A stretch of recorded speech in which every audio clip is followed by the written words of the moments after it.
Okay, bismillah hamster. 7 hari bulan hari Khamis. So saya nampak macam ada setup, tapi no take this straight because aggressive consolidation. Kalau kita tengok hamster ni, time consolidation dia high volume, lepas tu nampak macam ada tail banyak, lepas tu dia rebound kat kita punya resistance line dan dia break resistance.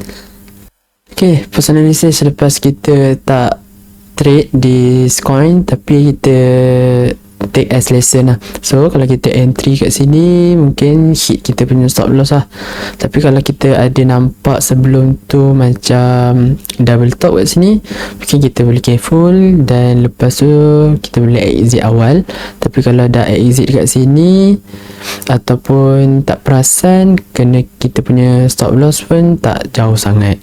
So kalau kita ada entry position kat sini, cut loss dalam 13-14 tick.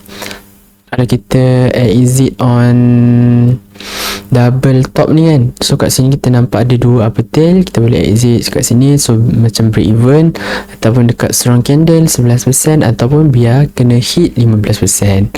Wallahu a'lam.